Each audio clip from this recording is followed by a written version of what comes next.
నమస్తే విధిని స్వాగతం లక్ష్యం సమాజ హితం చూస్తూనే ఉన్నాం. తెలంగాణలో అసెంబ్లీ రాజుకుంటూనే ఉంది అగ్గి. సో ఈ విషయాలన్నీ కూడా ఒక సైడ్ చూస్తే లిక్కర్ స్కామ్ అని, ఇంకో సైడ్ చూస్తే 4 ఎమ్మెల్యేలని ఇవన్నీ నడుస్తున్న సందర్భంలోనే మరి మునుగోడు ఎలక్షన్ జరిగినాయి. గుజరాత్, అరుణాచల్ ప్రదేశ్ ఇవన్నీ ఒక ఎత్తు. సో ముషీరాబాద్ ఎలక్షన్స్, ముషీరాబాద్ నియోజకవర్గం వస్తే ఒక ఎత్తు. ఇక్కడ యమాయములు నిలబడ్డటువంటి ప్లేస్. సో గతంలో జిహెచ్ఎంసీ ఎలక్షన్లో కూడా మరి ఇక్కడ భారీగానే భారతీయ జనతా పార్టీ గెలిచిన సందర్భాలు చూస్తూనే ఉన్నాం.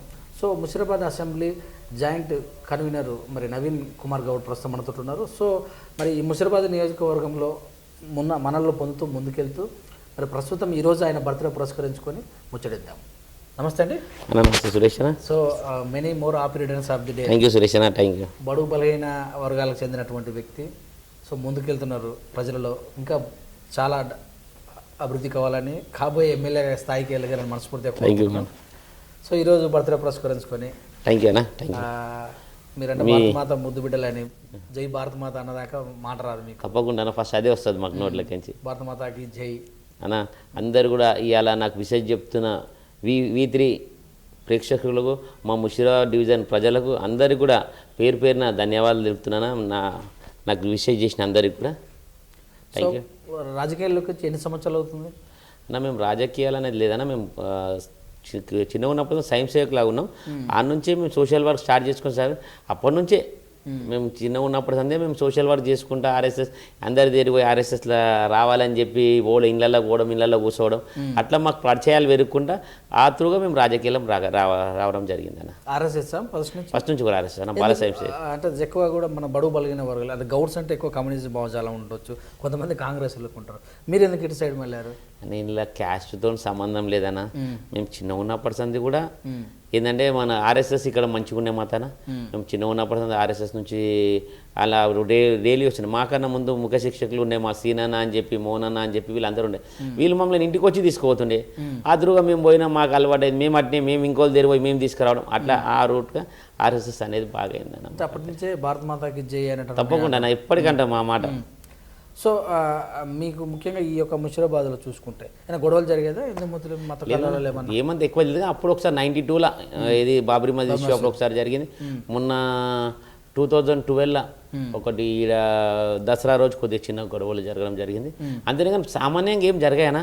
నాకు ఇప్పుడు ఇక్కడ నాకు ముషీరాబాద్లో సెకండ్ బోలపూర్ తర్వాత హైయెస్ట్ ముస్లిమ్స్ ఉండేది నా ముషీరాబాద్లో. కానీ నాతో వాళ్ళందరికీ మంచి రిలేషన్ ఉంది.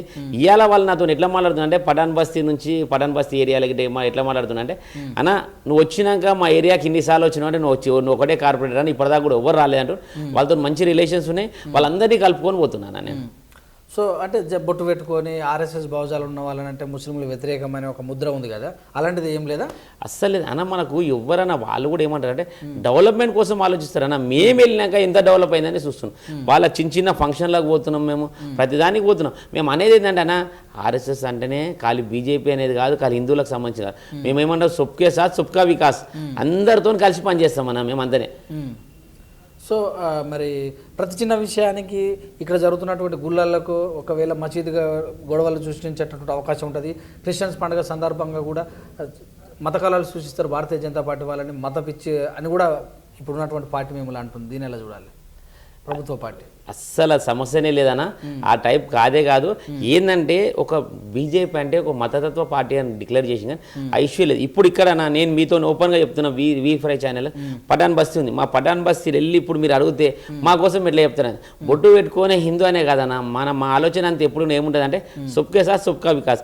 ఇవాళ ముషీరాబాద్ మేము గెలిచినాక 2 yearsలో ఎంత డెవలప్ అయిందనే చూపిస్తాం. అదే పఠాన్ బస్తీ ఎన్నిసార్లు సమస్యల కోసం మాట్లాడినది నేను చూపిస్తాను. అట్లేం లేదన్నా. ఖచ్చితంగా అందరితో కలిసి ఏం డెవలప్మెంట్ అందరం కలిసి చేస్తాం. అదే. సో మన కేసీఆర్ బీఆర్ఎస్ పార్టీ పెట్టిన సందర్భంగా మాట్లాడుతూ 20 కోట్ల మంది ముస్లింల కోసం పనిచేస్తున్న మా పార్టీ అన్నాడు. ఈ ముస్లింల బూచిగా చూపి భారతీయ జనతా పార్టీ ముందుకెళ్తుందని విమర్శలు చేశారు. దీని ఎలా చూడాలి అన్న? బీఆర్ఎస్ అంటేనే పెట్టింది బీఆర్ఎస్ రానికి. బీఆర్ఎస్ పెట్టింది ఏందన్నా, కొడుకుని ముఖ్యమంత్రి చేయనికి బీఆర్ఎస్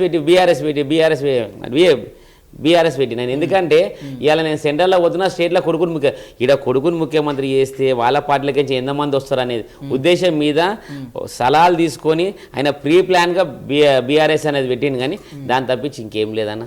ఇది లేదని బీఆర్ఎస్ పార్టీ వచ్చేది లేదు. ఇప్పుడు దాన్ని బీఆర్ఎస్ తీసుకున్నాడు ఖాయం. సో మొన్న ఒకసారి ప్రెస్ మీట్ పెడితే కేసీఆర్ స్వయాన మూట గోపాల్ గుద్దుడుకు లక్ష్మణ్ ఉత్తరప్రదేశ్ పోయినా అని అంటారు. నిజంగా అంత వీక్ ఉందా మీ పార్టీ ఇక్కడ? అన్న అంత వీక్ ఉంటే ఏందంటే మన జేహెచ్ఎం సెలక్షన్లో చూపించినగా మా సత్తా ఏందో. ముఠాగోపాల్ ఏం చేసిండు ఏం కథ అనేది తెలిసిందన్న. ఒక్క కార్పొరేటర్ గెలవలేకపోయింది ముఠాగోపాల్ ఇక్కడ. ఆయనకి ఏడ ముఖం ఉందన్న. ఇవాళ రేపు ఇవాళ నిన్నటి సంది ఒక ఇష్యూ వెళ్ళిందన్నమాట మాతాన్ని ఎగ్జాంపుల్ చెప్తున్నాను. మొన్న నేను డెవలప్మెంట్ కోసం తిరుగుతుంటే ఇక్కడనే మన టీఆర్ఎస్ కార్యకర్తలు అసలు కార్పొరేట్ నిధులే లేవు, ఆయన ఎట్లా డెవలప్ చేస్తారన్నారు. సరే నేమో వీళ్ళు ఇంత, నేనైతే జనరల్ బడ్జెట్ కింద ప్రతి ఆఫీస్లకు తిరిగి నేను బడ్జెట్ తీసుకొచ్చి నేను చేస్తున్నా. వాళ్ళకి ఒకటే సమాధానం చెప్పిన, ఇప్పుడు ముఠాగోలు గెలిచి 4 సంవత్సరాలు అవుతుంది, మేము గెలిచి 2 సంవత్సరాలు అవుతుంది. 4 సంవత్సరాలు 2 సంవత్సరాల ముందు ఎన్ని ఇనాగ్రేషన్, 2 సంవత్సరాల ఎన్ని ఇనాగ్రేషన్ అది చూసుకోమని. మళ్ళీ కూడా ఏమనుకున్నామంటే అసలు ఇన్నిసార్లు వీళ్ళు అంటున్నారు అసలు ముఠాగోపాల్కి ఎన్ని నిధులు వచ్చినాయి రైట్ టు ఇన్ఫర్మేషన్ యాక్ట్ కింద మన కలెక్టర్ గారికి లెటర్ పెడితే ఆడ కూడా ఏమి లేదన్న, 0. ఎమ్మెల్యే నిధులు లేవు, నా కార్పొరేట్ నిధులు లేవు.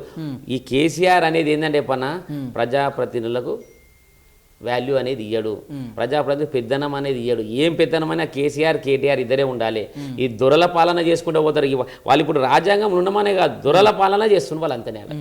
సో ఈ రాష్ట్రానికి చేసేది మేమే, కేంద్రం నిధులు ఇవ్వట్లేదు, 0 నిధులు అని నిన్న కూడా కేటీఆర్ అన్నాడు. ఇంకొక మాట మీ బండి సంజయ్ను నా ఇంటికి కూడా మీరు తీసుకోండి అని కూడా మాట్లాడుతున్నారు. ఇంటికే తీసుకోవాలని వస్తుంది కదా, ఇంటికే తీసుకోలేదని వస్తుంది కదా. ఏం లేదు, ఖచ్చితంగా కేటీఆర్ది ఖచ్చితంగా అతి తొందరలోనే ఉందన్న.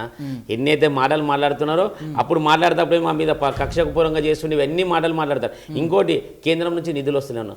మొన్నటిదాకా ఏం చేసి జీజీపీ అనేది మన నేపాల్ కన్నా తక్కువ ఉంది, బంగ్లాదేశ్ కన్నా తక్కువ ఉంది అన్నారు. అది తెలిసి అదేమంటారు దాన్ని తోక ఇచ్చి సురుకు పెట్టినట్టు ఉంది అన్నట్టు.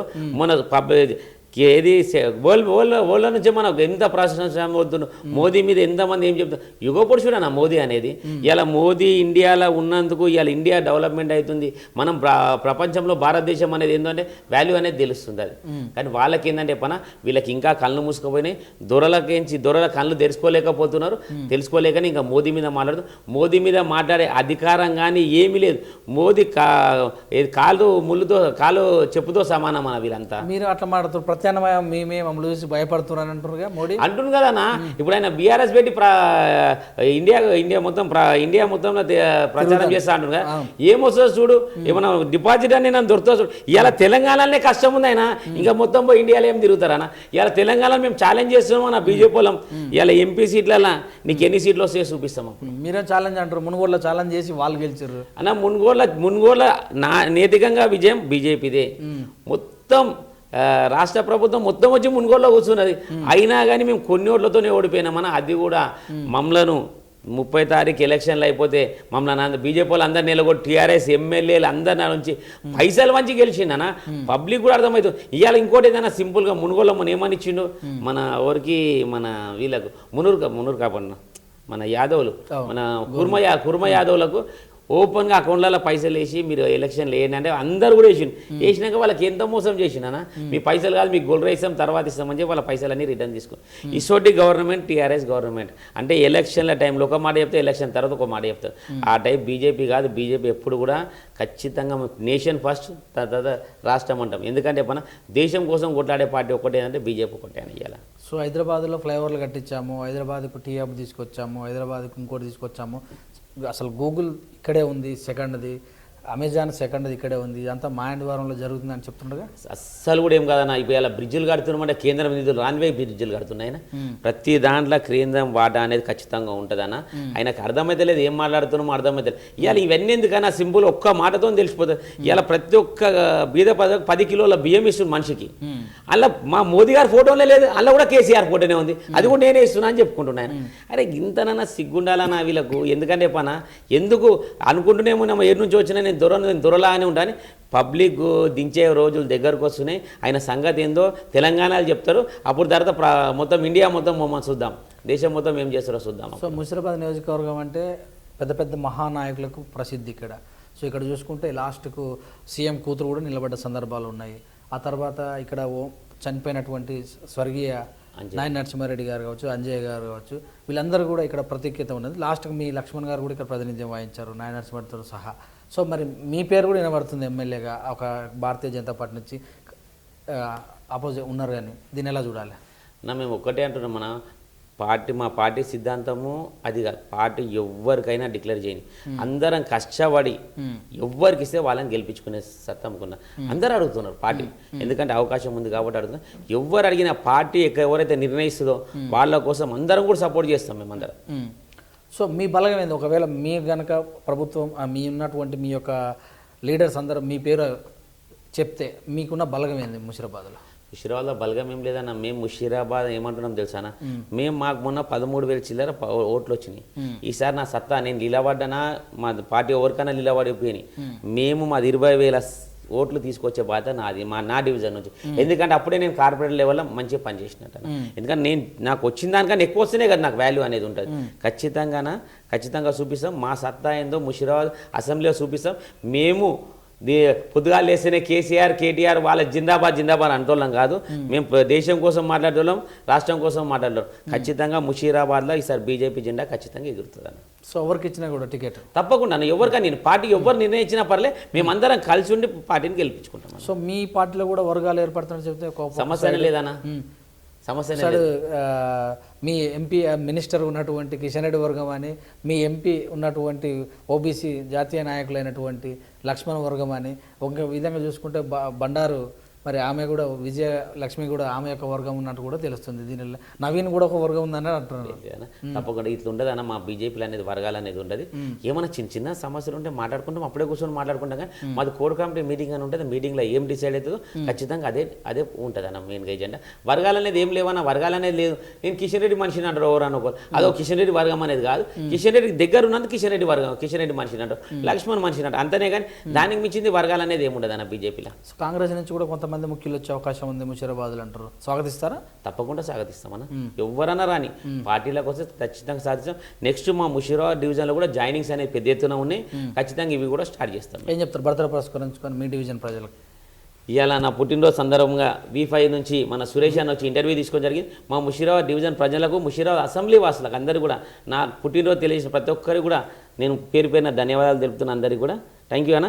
ముఖ్యులను కలిసారా? మీ పార్టీ ముఖ్యులు ఇలా కలవలేను, పోతుంది ఇప్పుడు కలవని పోతున్నాను. Thank you sir, thank you very much. మరి మీరు అనుకున్నట్టుగానే ముషీరాబాద్ అసెంబ్లీలో మంచి పేరు ప్రఖ్యాతులు పొంది మంచి పదవి పొందాలని మనస్ఫూర్తిగా కోరుతున్నాం. చూస్తూనే మరొకసారి మరొక అంశంతో నవీన్ కుమార్ గౌడ్ని కలిసే ప్రయత్నం చేద్దాం. అంతవరకు సెలవు. Thank you.